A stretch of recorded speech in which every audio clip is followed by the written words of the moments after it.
3 elementos que fazem, que justificam, né, de alguém ter ciúmes, tá? E nós vamos falar também como cuidar, né, de cada uma delas, tá? Então, na verdade, nossa, troquei tudo aqui, ó, o negócio do filtro. Tiago pediu para eu ficar mais acima, mas aí o meu suporte aqui não tá ajudando. Oh, meu Deus. Enfim, agora eu acho que deu, né? Então a gente vai conversar sobre o que é ciúmes e principalmente por que as pessoas sentem ciúmes, quais são os 3 principais elementos que levam alguém a sentir ciúme e como trabalhar cada um desses elementos, tá? Então, falando de uma forma muito breve, gente, ciúmes é uma sensação de ameaça, né? Na verdade, das emoções principais, né? Raiva, tristeza, nojo, alegria. É como se o ciúme fosse um misto de medo e raiva. Então, eu me sinto ameaçada, né? Eu me sinto vulnerável e eu passo a desenvolver 2 sentimentos. Medo de perder, medo de ser trocada, medo de ser passada para trás e raiva, né? O ciúme, geralmente, ele não é aquele medo tipo vulnerável, do tipo, nossa, eu tô com muito medo disso acontecer. Não, geralmente a pessoa ciumenta, ela se arma ali, né, de raiva, não é assim? Né? Ela cresce, né? Ela fica grande, digamos assim, como ela tá se sentindo ameaçada, para tentar peitar o inimigo, né? E, na verdade, existe uma explicação biológica do porquê em algumas situações de medo a gente acua, né? A nossa reação é fazer isso, né? Do tipo, ai, tô com medo, eu não vou entrar não. Ou tipo, ai, gente, eu não vou na montanha-russa não, né? E a minha reação é essa de viver o medo, de me acuar. E o porquê que em outras circunstâncias, né, como no ciúmes, por exemplo, especificamente, a reação é: que você tá olhando pra fulana? Ou que você tá olhando aqui pro meu marido? Que você tá olhando? Né? Essa questão do crescer, né? É porque, na verdade, ali no ciúme, eu tô me sentindo ameaçada por um ser que eu estou interpretando como um... Tá me faltando a palavra específica, mas como um ser ameaçador, né?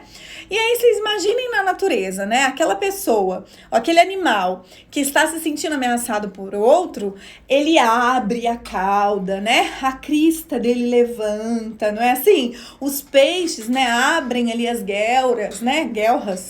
Enfim, as escamas ali, né, para parecerem maiores, né? E acontece a mesma coisa com a gente. Então, no momento do ciúme, a gente interpreta que uma outra pessoa, né, ou o nosso parceiro, a gente vai falar dos elementos, estão em alguma situação nos colocando em perigo. Então, há me ajudem com a palavra, gente, uma pessoa ali para lutar comigo, tá como desafiador, não é, oh meu Deus, de luta mesmo, sabe? Ai, sou eu, gente. Há uma pessoa ali para lutar comigo, me ajudem, né? Uma pessoa que tá ali me ameaçando, né? Então eu vou crescer para também botar medo nessa pessoa, né? Adversário, obrigada, Lu. Rival, isso aí. Então vocês entenderam o que eu quis dizer, né? Olha, adversário, rival, oponente, exatamente essas palavras aí. Então ali, né, eu vejo ali um rival, um adversário, um oponente, como vocês colocaram, e eu cresço para parecer maior.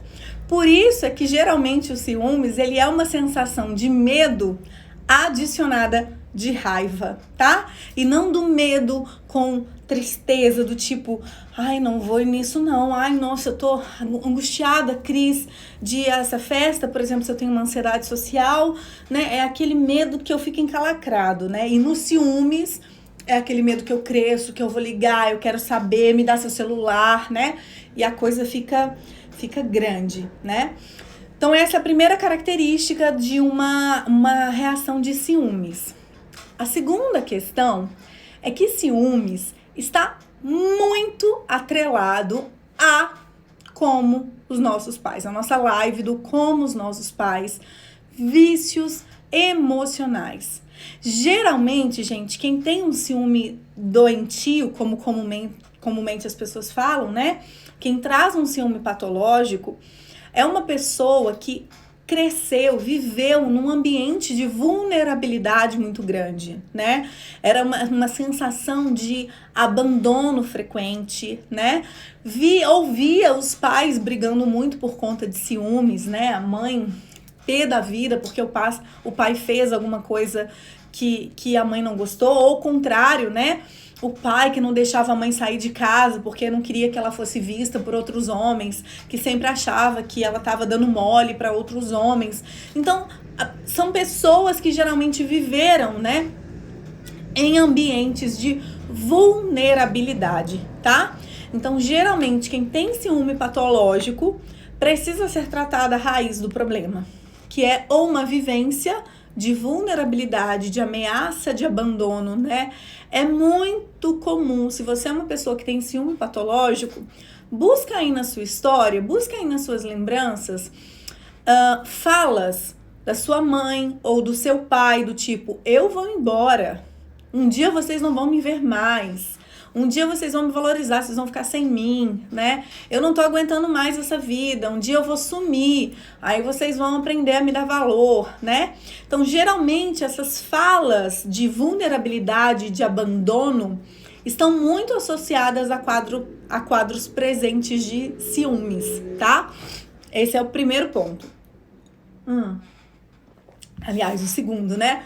O primeiro eu expliquei, né, a questão de quais são os sentimentos mais presentes, né, no ciúme, medo e raiva.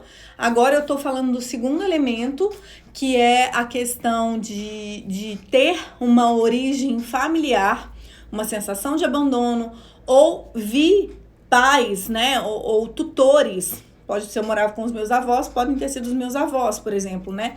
Brigando por essa questão de ciúme, né? Ou uma família em que mobilizou muito o desafio, a competição entre irmãos, por exemplo, né? E aí ficava sempre essa sensação aí de competição, né? De que eu tinha que competir, de que um ia ganhar, de que apenas um ou alguns tinham carinho dos pais, né? E aí, muito comum transferir isso para o relacionamento também. Joia? E quais são, aqui é o ponto central da nossa live, né? Quais são os 3 elementos que levam alguém a sentir ciúmes? Nós temos 3 elementos que levam alguém a sentir ciúmes. 1, uma terceira pessoa, tá? Uma ameaça terceira. 2, comportamentos do meu parceiro ou minha parceira. E 3, eu mesma. Como assim, Cris? Vamos explicar, né? Cada um deles passo a passo.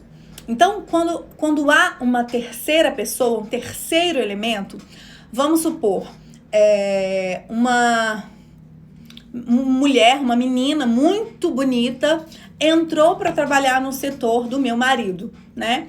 Eu vou me sentir ameaçada, porque na minha concepção, aquela garota, né, aquela adversária é muito grande, né? É muito boa, ela é bonita, ela é simpática e ela tá trabalhando muito próxima do meu marido. Então, eu sou uma pessoa segura, tá? O meu marido é uma pessoa, né, o meu parceiro ou a minha parceira é uma pessoa que não me dá motivos, mas existe uma terceira pessoa ali na história que tá me ameaçando, tá? Simplesmente pelo fato dela ser atraente, dela ser bonita, por exemplo, ou às vezes nem é um adversário grande, mas é uma pessoa, por exemplo, que tem comportamentos intrusivos, comportamentos oferecidos, né? Então, às vezes, é aquela amiga que é até feia, sabe? Tipo assim, que não é bonita, que não causa essa ameaça por conta da beleza ou da simpatia, mas é uma pessoa que, por exemplo, usa roupas muito vulgares, tem uma postura muito oferecida, como eu disse, né? Manda mensagens com beijinhos, ou com algum trocadilho, ou alguma coisa, né, desse tipo, né?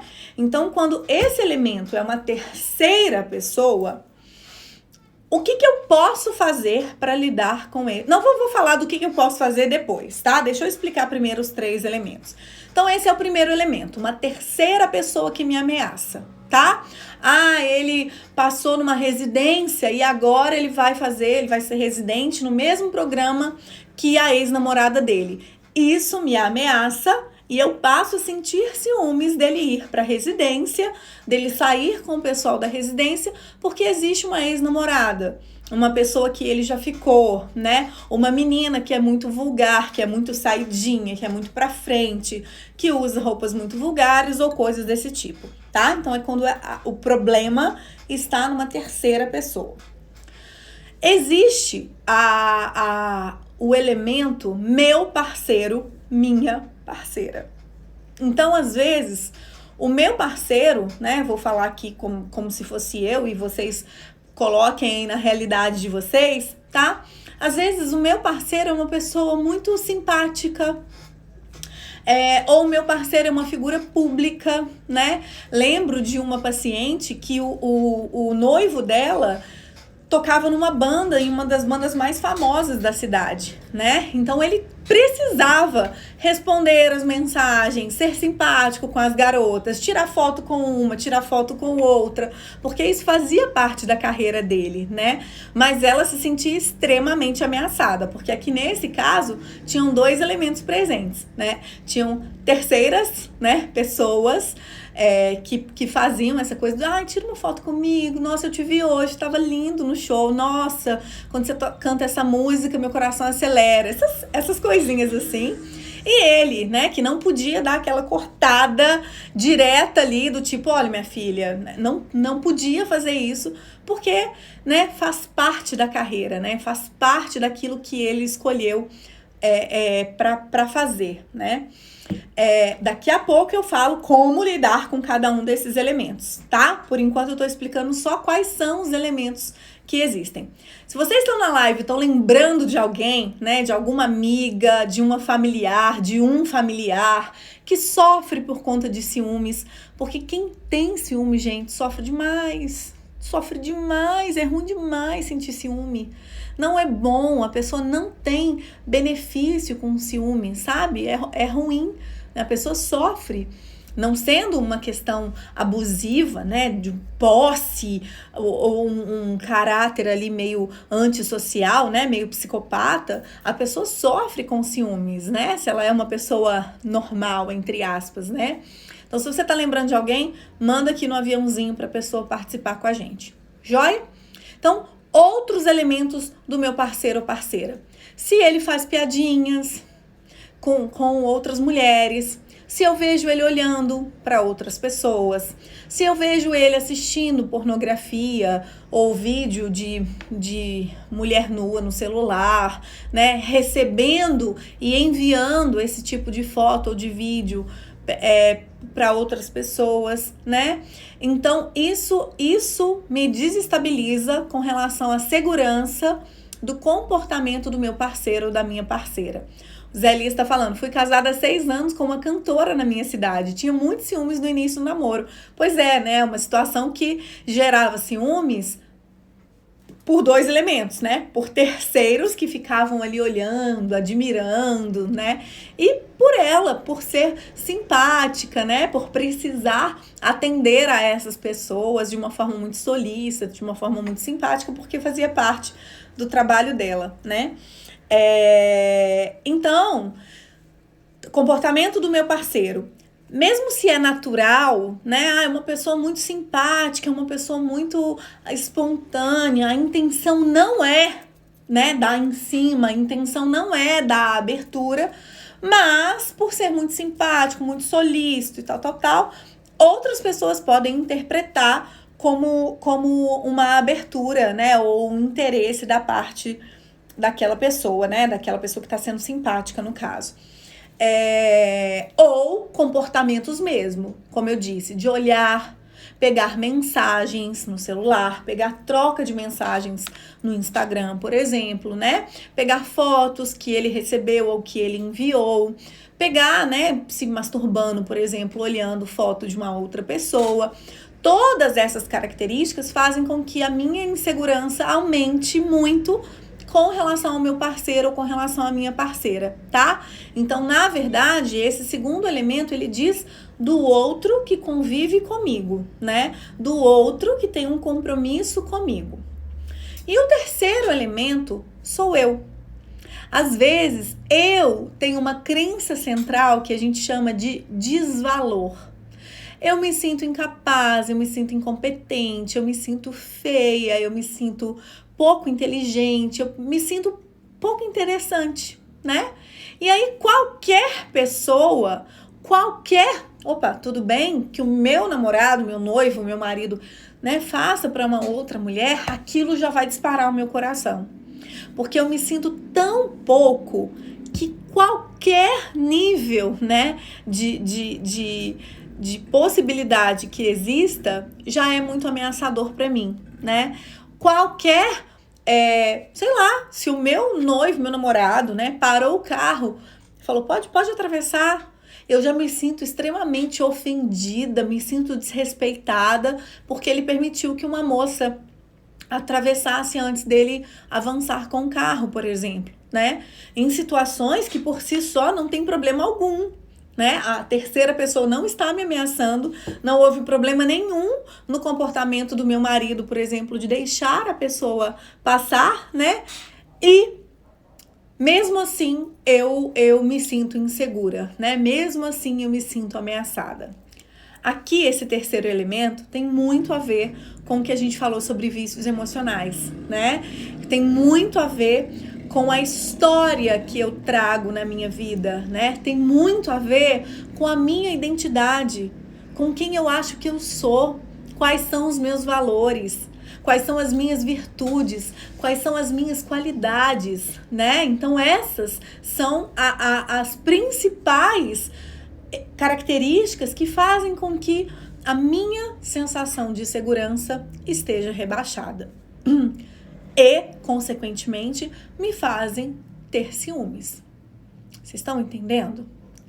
Geralmente, gente, obrigada, gente. Geralmente, a pessoa que tem um ciúme patológico, se eu não me engano, foi a Cris aqui, né? Como tratar um paciente, como ajudar um paciente com ciúme patológico. Na verdade, a gente pode... E primeiro passo, identificar esses 3 elementos. Se o problema está numa ameaça externa, numa terceira pessoa, se o problema está na conduta do parceiro ou da parceira, ou se o problema está nele próprio, né? Nela própria. Não sei se é homem ou se é mulher. E aí, o que acontece? Se é a presença de uma terceira pessoa, o que é que eu posso fazer? Posso ligar para a mulher e pedir para ela não trabalhar mais, pedir demissão porque ela tá me incomodando por ela ser muito bonita?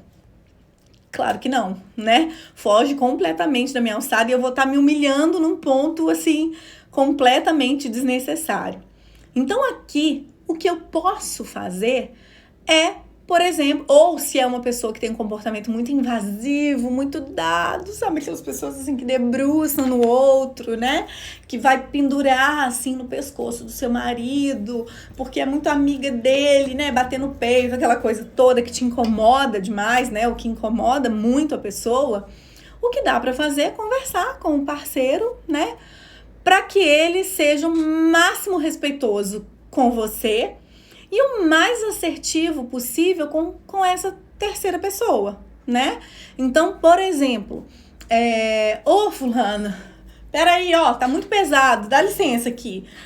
Tira o braço daqui que me incomoda. Nossa, não gosto de ninguém pendurado no meu pescoço. Nem a Cris eu deixo pendurar no meu pescoço.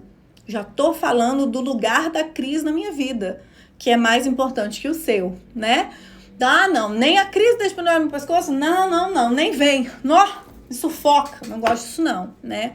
Ou se é uma pessoa que, por exemplo, no final manda beijinhos, né? Conversar com o seu parceiro que aquilo tá te ameaçando, que você não acha interessante, né? Ele receber essas mensagens escrito beijinhos e que ele pode responder com abraço, né? Para ir dando uma cortada nessa pessoa que tá mandando beijinhos no final da mensagem, por exemplo. Mas aqui me foge muito do controle, né? O que fazer com relação a uma terceira pessoa para que ela se coloque no lugar dela, né? Eu vou usar aqui também uma dica que eu dei na nossa live sobre interferências familiares, né? Com relação à sogra, né? Aquela coisa da sogra intervir, invadir no relacionamento, que é tome posse do seu lugar.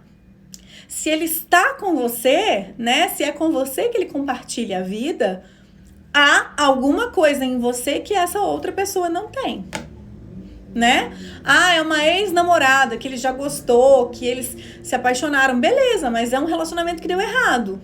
É um relacionamento que não perdurou, é um relacionamento que não continuou. E comigo, pelo menos por enquanto, está continuando.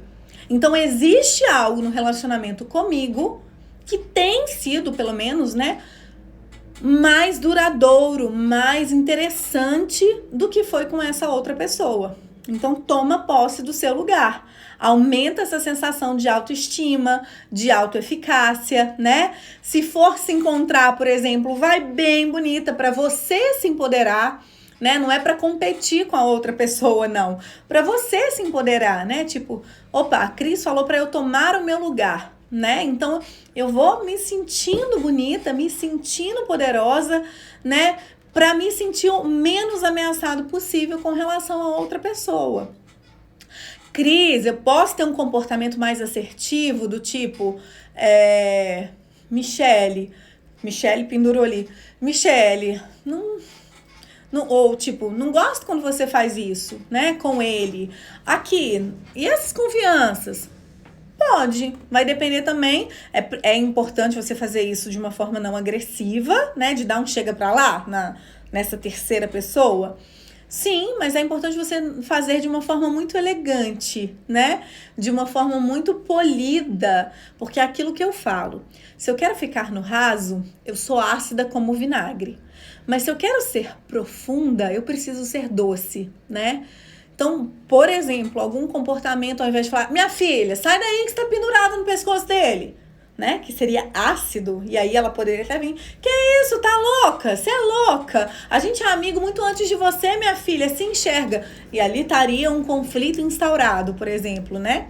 De falar alguma coisa, Michele, não te incomoda, assim, você não se sente incomodada de por exemplo, pra mim não tem problema, tá? Mas você não acha que se o Thiago, né, no caso aqui, namorasse uma outra pessoa, a namorada se sentiria extremamente incomodada de você pendurar no pescoço, não? Ou se você tivesse um namorado, né, você não acha que seu namorado se incomodaria desse seu comportamento? Então eu consigo, de uma forma assertiva, né, eu consigo de uma forma polida questionar, por exemplo, se a outra pessoa tá com um comportamento adequado ou não, né? Mas então, com relação à terceira pessoa, eu posso exigir uma postura mais assertiva do meu parceiro ou da minha parceira, né? Olha, não responda com coraçõezinhos, não responda com beijinhos, não responda de uma forma extremamente carinhosa, porque a pessoa vai achar que você tá gostando, né? Que você tá devolvendo, né? Trocando com ela ali aquelas manifestações de carinho, né? Mas é isso que eu posso fazer com relação a uma terceira pessoa. Não tem como demitir, né? Mandar sair da residência ou coisas desse tipo não cabem aqui. Quando o problema está no comportamento do meu parceiro, eu preciso de 2 pontos de vista. Um é o que a gente chama em inglês de accountability, e que foi traduzido para o português como responsabilização, né? E que eu prefiro chamar de autorresponsabilização, né? Que, por exemplo, se eu estou escolhendo, é uma escolha, se eu estou escolhendo me relacionar com uma pessoa que é vocalista de uma banda, eu me responsabilizo pelo que eu sinto com relação a isso, pelos ciúmes que eu vou sentir. Eu me responsabilizo porque o meu parceiro ou a minha parceira vão precisar ser simpáticos, vão precisar corresponder a esses fãs. É óbvio que não precisa beijar na boca, né, e tal, mas tipo, tirar uma foto, né, dar atenção no final do show, por exemplo, responder uma mensagem de direct, isso tudo vai ser muito importante, né? Então, a partir do momento em que eu sei que ele toca numa banda, por exemplo, e ainda assim eu decido continuar o meu relacionamento, eu preciso me autorresponsabilizar por essa escolha que também é minha. E saber ou tentar aprender a lidar com isso da forma menos ciumenta possível para que eu não sofra tanto, né? Então, o primeiro elemento é a autorresponsabilização. Uma outra coisa ele é muito simpático, Cris, é muito cordial. Beleza, ele é assim com todo mundo? Com nova, com velha, com idosa, com criança, com bonita, com feia? Sim, ele é assim com todo mundo. A autorresponsabilização também. Porque é uma característica da personalidade dele, né? Ele faz até com homem, Cris. Se ele tá sentado, por exemplo, chegam pessoas naquele espaço, às vezes é homem, mas ele fala, senhor, quer sentar? E às vezes não é idoso, não. São pessoas da mesma idade que ele, né? Ele, olha, você quer sentar aqui? Eu já tô sentado há algum tempo, pode sentar. Então, você percebe que aquele comportamento é da personalidade da pessoa, né? Ela se sente bem ao ser solícita com outros, independente, como eu disse, de ser bonito, de ser feio, de ser novo, de ser idoso, de ser... Ele não faz pelo externo, ele faz por ser um outro ser humano. Também preciso desenvolver o meu senso de autorresponsabilidade, né? E entender que essa característica é uma característica da pessoa. Dá para ajustar? Por exemplo, eu, Cris, sou uma pessoa extremamente carinhosa, inclusive fisicamente, né? Deixa eu beber mais uma água. Eu falo com as mãos, eu sou aquela pessoa que gosta de abraço, né? Eu chego num lugar, um dia a gente conversa sobre isso, que eu vou explicar sobre padrões de comportamento. O meu padrão de comportamento, o primeiro deles, é o swinger, é um comportamento redondo, é um comportamento sociável, de estar sempre em círculos, de gostar de pessoas, de gostar de trocas, de vivências. Então eu sou uma pessoa que eu chego no ambiente, eu quero cumprimentar todo mundo, eu quero abraçar todo mundo. E eu já tive problemas por conta desse meu comportamento. Teve uma vez, eu era professora, eu tinha acabado de sair de professora substituta na Federal, e eu fui num aniversário. E eu cheguei lá, tinha um ex-aluno meu, né? E aí eu fiz aquela coisa, tipo assim, vamos supor que ele chamava João, tá? João, que bom te ver por aqui, né? E fui dar um abraço no João. A mulher dele, que tava do lado, fechou uma tromba, me olhou de cima e embaixo, mas assim, sem disfarçar, né? Mas eu, com o meu jeito, também pendurei no pescoço dela, né? Ei, tudo bem, João? E essa aqui? Essa aqui é a Maria, minha namorada. Maria, como é que vai? Fui professora do João, né? Me apresentei, né? Explicando que eu fui mais efusiva por já ter conhecido ele num outro contexto e ter me... Como é que fala? Ter sido uma surpresa ele estar ali no mesmo ambiente que eu, né? Mas eu já tive problemas com isso, com a namorada de pessoas, né? E o Thiago, pouquíssimas vezes, mas também já se incomodou com essa coisa de, nossa, tem que chegar, tem que abraçar todo mundo, tem que beijar todo mundo, né? Precisa disso? Um oizinho assim não seria o suficiente? Então, o que é que eu fiz? Por eu já ter tido problemas, né? E pro Thiago também já ter demonstrado um pouquinho de desconforto, cara, realmente, acho que meu comportamento pode estar efusivo demais. Não há essa necessidade de chegar no lugar e sair abraçando todo mundo que eu não conheço, né?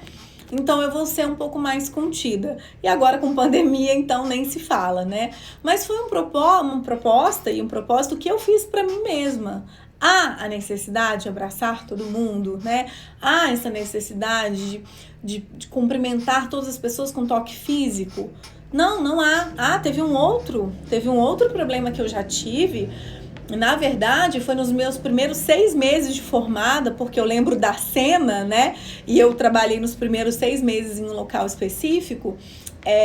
que o paciente, né, chegou na sala e eu toquei o ombro dele, né? Vamos lá, entra, fica à vontade, né? E no decorrer da sessão, ele me contou que tinha toque. Transtorno obsessivo compulsivo, um toque de contaminação, né? E que, inclusive, ele tinha ficado um pouco incomodado, porque ele não me conhecia e eu tinha tocado. Então, se ele podia passar um álcool, alguma coisa assim, olha que vacilo que eu dei, né? Então, mudei muito a minha forma de lidar com as pessoas com essa questão de toque físico por conta disso. Então, se é um problema que seu parceiro ou sua parceira tem, por exemplo, dá para conversar para ele se conter um pouco mais, né? Do tipo, João, quando é com um homem, quando é com uma senhora, né, com uma criança, eu não sinto tanto desconforto, mas quando é com uma moça mais jovem, né, não por você, porque eu sei que você é cordial, que você é solícito, mas como será que essa pessoa não te conhece? Às vezes ela vai entender como uma segunda intenção, vai entender como um comportamento de interesse, então eu me sinto ameaçada, né? Então eu consigo conversar com o meu parceiro para, se for um comportamento natural, para que ele dê uma controlada nisso, né? Ou identifique o contexto antes mesmo de tomar uma atitude. Agora, se for um comportamento disfuncional, né? Do tipo, ele realmente tem esse comportamento de olhar muito para as mulheres, né? De fazer piadinha de mau gosto com outras mulheres. Se você já pegou troca de mensagens com outras pessoas, né? Aí o buraco é mais embaixo, né? E aí você realmente vai ter que pensar, vai ter que ponderar o prognóstico da melhoria desse comportamento. Prognóstico é chance de melhora. Então, por exemplo, uma pessoa que está com gripe, o prognóstico é ótimo. A chance de melhora é muito grande, né? Uma pessoa que está com 90% do pulmão tomado por Covid e, sei lá, o prognóstico não é tão bom assim. Então, você vai ter que analisar, né? Qual é o prognóstico de melhora de comportamento dessa pessoa, desse meu parceiro ou da minha parceira? É uma pessoa que olhou para outra ali em um momento, né, que se desculpou, né, que trocou mensagens com outra pessoa, mas que se arrependeu demais? Ou é uma pessoa que recorrentemente, que frequentemente faz isso? Se for uma questão circunstancial, o prognóstico é bom. Se for repetido, Cris, com 3 meses de namoro eu peguei uma mensagem, depois com 6 meses de namoro eu peguei outra mensagem, depois com 2 anos de namoro eu peguei uma troca de e-mails com fotos, depois eu comprovei uma traição com 3 anos de namoro, até hoje eu pego ele olhando mulher na rua. Opa, aí o prognóstico já não é tão bom, né? Aí a questão de você sentir ciúmes, por exemplo, não é uma questão sua. É por um comportamento dessa outra pessoa. E vai caber a você saber se você... Autorresponsabilização de novo. Se você quer continuar no relacionamento apesar disso ou não. Contando com a não mudança. O prognóstico de mudança é ruim. Então, provavelmente, como repete muito, não vai mudar. Você precisa partir desse pressuposto. Né? Se você ficar na esperança de, não, ele vai melhorar. Não, quando a gente casar, ele vai melhorar. Não vai. Não vai. Quando a gente tiver filho, ele vai melhorar? Não vai. Não, ou pelo menos, não dá para esperar isso dele. Porque a chance é muito maior dele continuar a mesma coisa. Cris, mas o Alberto, marido da minha amiga, melhorou muito depois que ele casou. Ótimo, é uma exceção. Porque o Gilberto, marido da minha irmã, nossa, mudou da água pro vinho depois que eles tiveram filho. Beleza, é exceção. Não dá para você contar que esse processo de mudança vai acontecer, né? Então, se o prognóstico do comportamento desse outro é realmente ruim, é uma pessoa que dá traços, né, de uma compulsão sexual, por exemplo, e não quer se tratar, de um comportamento de mais galanteador, né? Mulherengo, como a gente fala no senso comum. Ou uma mulher que também da mesma forma, né? Acaba tendo essa necessidade de seduzir os homens que estão à volta, né? Tendo a necessidade de atrair o olhar dessas outras pessoas, e se isso é recorrentemente, é muito frequente, não dá para contar com a mudança. Pode ser que ela aconteça? Sim, pode ser que ela aconteça, mas é muito injusto com você ficar esperando que essa mudança aconteça, porque provavelmente ela não vai acontecer. O prognóstico é ruim. Entende? E o terceiro elemento, né, que geralmente quando o ciúme é patológico, quando o ciúme é exagerado, esse terceiro elemento está envolvido, né, nesse processo de ciúmes, é a insegurança. É essa sensação de desvalor, né, de eu não ser tão bonita, não ser tão atraente, meu corpo não ser tão legal, eu não ser uma pessoa tão boa assim, eu não ser tudo o que ele gostaria que tivesse na vida, né? Que eu não sou o suficiente para ele. E aí, como eu disse, né? Se eu me sinto pouco, qualquer pessoa que eu acho que tem um pouco a mais que eu já vou me sentir ameaçada, né? Então aí, nesse caso, a gente precisa trabalhar autoconceito. Quem sou eu? Qual é a minha história? Do que eu orgulho? Me orgulho da minha história. Quais são as minhas virtudes? Quais são as minhas forças de caráter? Dane-se o por fora, né? Eu falo que nesse momento trabalhar autoconceito é colocar um espelho na alma. Quem sou eu? Se esse outro, por exemplo, me trair, o que é que ele tá perdendo? A gente sempre fala isso, né? Não tô falando aqui só de mim, não, porque eu tenho certeza, a convicção de que se eu fizesse alguma coisa nesse sentido, eu também estaria perdendo a mesma coisa. Mas, cara, se o Thiago vacila comigo, ele vai estar perdendo uma mulher que gosta dele de verdade, que tem planos futuro com ele, que temos uma história linda, uma família linda, uma mulher que eu me considero uma pessoa inteligente, não me acho feia. Cara, então se o Thiago fizer alguma coisa, quem tá perdendo é ele. Vai ter que começar do zero com uma pessoa que ele não conhece, que não tem os mesmos valores ou não sei se tem, né? Os mesmos valores de família e de propósito e de trabalho que eu, por exemplo. E a recíproca é verdadeira, tá? Se eu fizesse alguma coisa pra sacanear o Thiago, por exemplo, quem sairia perdendo sou eu. Porque é um cara bonito, inteligente, família, um cara que é meu braço direito, esquerdo, minha cabeça, sabe assim? Aquela questão que tá comigo em tudo, que me põe muito pra frente em todos os planos. Então, quem sai perdendo sou eu. E isso a gente consegue trabalhar com o autoconceito, trabalhando o autoconceito.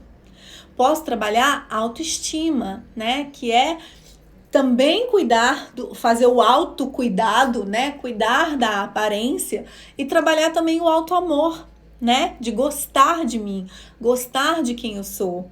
Me reconhecer como um ser humano singular, que tem características negativas, mas que também tem muitas características positivas. Entender o meu papel nesse relacionamento, entender o meu papel na vida do outro, né? Trabalhar inteligência emocional. Porque às vezes eu tô me sentindo ameaçada. Vamos pegar aqui um caso do Adão e da Eva, tá? A Eva, muito ciumenta. Pelo terceiro elemento, o Adão, coitado, não faz nada, vamos supor, tá? Lilith não existe aqui nesse contexto e o Adão é um santo, tá? Mas a Eva se sente extremamente incomodada. Com qualquer coisa, com qualquer pessoa, com tudo, ela é extremamente ciumenta. E você sabe o que a Eva, sem inteligência emocional, pode começar a fazer? Criar conflito, briga, colocar caraminholas na cabeça do Adão, que até então ele não pensou, do tipo, esse relacionamento não vai dar certo mesmo não. Não sei o que a gente tá fazendo junto até hoje. Não sei, porque eu não confio em você, eu tenho certeza que esse relacionamento vai acabar. O Adão que nunca pensou nisso vai começar. Realmente, né? Nossa, tá uma brigaiada. Eu acho que realmente esse relacionamento não vai pra frente, não. E aí, automaticamente, o investimento psíquico dos dois no relacionamento diminui. Entende? Ou, por exemplo, se a Eva, né, fala, desgasta, né, com os conflitos, vai desgastando o relacionamento. O Adão pode começar a pensar, cara, nossa, eu faço nada de errado. E é essa brigaiada, é essa confusão todo dia. Ai, não tô aguentando isso não. Vai desgastando. Olha, porque a Amanda do seu trabalho, aquela menina é uma P, tá? Você fica de olho nela porque ela é, conhecida no bairro porque ela é super P. E ela dá em cima de você, tá, Adão? Você acha que eu nunca percebi? Ela dá em cima de você. O Adão é como se ele colocasse um óculos, né? Tipo, será que a Amanda dá em cima de mim? E aí ele vai começar a perceber coisas que até então ele nem tinha percebido que acontecia. Porque aqui na historinha que eu tô contando, ele é um santo. Mas ele começa, gente, a Amanda, bonita daquele jeito, será que realmente ela, né, me dá um mole? Então, às vezes, a insegurança da Eva vai acabar abrindo brecha para alguma coisa acontecer, vai desgastar o relacionamento, vai piorar o prognóstico do relacionamento dos dois. Pela presença de conflitos, né? Ela pode se viciar na sensação de ciúmes, tá? O ciúmes, ele precipita pelo menos 2 substâncias diretamente no nosso organismo, né? Que tem a ver com o medo. O medo libera em nós uma substância que acaba sendo, como é que eu vou dizer? Positiva para nós, tá? Num primeiro momento ela é ruim, mas depois que o medo passa, vem uma sensação tão boa e um pouquinho de adrenalina junto, e a raiva também precipita substâncias. Não vou falar, só, como eu digo para vocês, eu só falo aquilo que eu tenho certeza, né? Não tenho certeza do nome das substâncias, não vou falar, mas o medo libera algumas substâncias no nosso cérebro e a raiva libera outras substâncias no nosso cérebro que são altamente viciantes. Então, a pessoa ciumenta, ela pode ficar viciada nessas substâncias que são liberadas no nosso cérebro. Se você se interessa por esse assunto, tem uma live salva aqui, tá? Depois dessa, se você quiser ver, chama-se Como os Nossos Pais, Vícios Emocionais, que eu explico um pouquinho sobre isso para vocês, tá? Então, a gente precisa trabalhar a inteligência emocional. Peraí, é uma insegurança que está em mim. Adão não fez nada de errado e a Amanda só é uma moça bonita que trabalha no setor dele. E que também nunca me deu trabalho, nunca mandou uma mensagem desrespeitosa, nunca teve um comportamento inadequado. Então, o ciúme tá em mim. E aí, autorresponsabilização. Eu preciso cuidar do meu autoconceito, do meu autoamor, da minha autoestima. Desenvolver mais autocuidado para que eu me sinta mais bonita, mais atraente. Não só por fora, mas principalmente por dentro. Como eu disse, o autoconceito é colocar o espelho na alma. Não é aqui, né? Aqui é muito simples, muito fácil, né? Eu olho e vejo, olha, é loura, tem uns fios brancos ali, faz luz, né? Loura não, né? Castanho, faz luzes.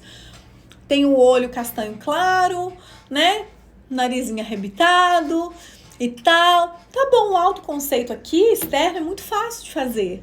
O autoconceito que eu tô dizendo é colocar o espelho na alma, né? Para que eu me entenda como pessoa, uma pessoa única, singular, que está aqui apesar de problemas que já passou, que se mantém de pé apesar de modelos ou de experiências muito ruins que já viveu, que hoje tem vontade de ter um relacionamento saudável e harmônico, apesar do relacionamento ruim que os pais dela tiveram.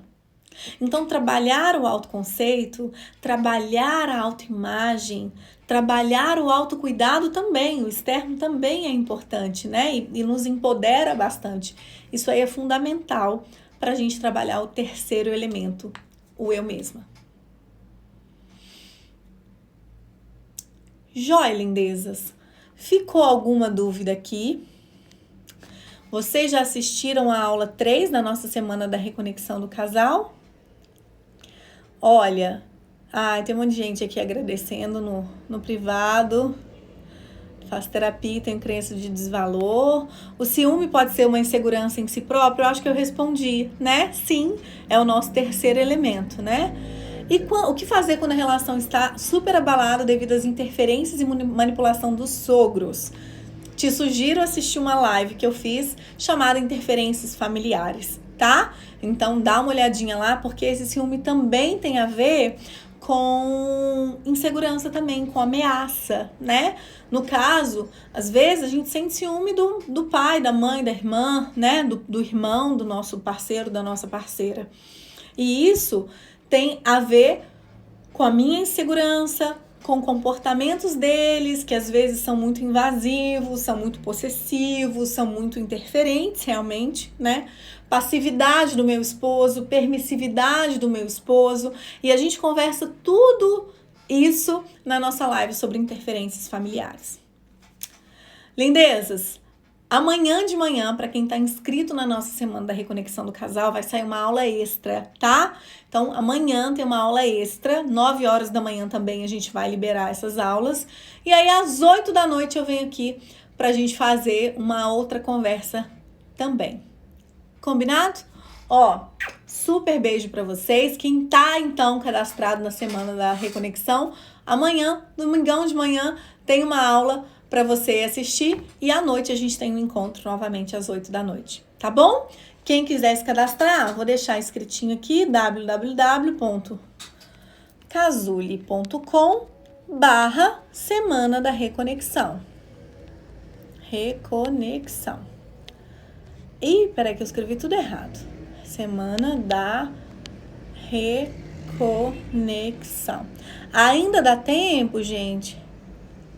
Reconexão. O corretor tá corrigindo aqui. Ainda dá tempo de você se cadastrar, né? Assistir a aula 1, a aula 2, a aula 3. A aula 4 vai ao ar amanhã, às 9 da manhã.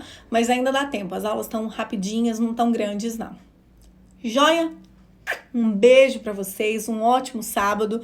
Espero que tenha sido proveitoso, tá? Um beijo!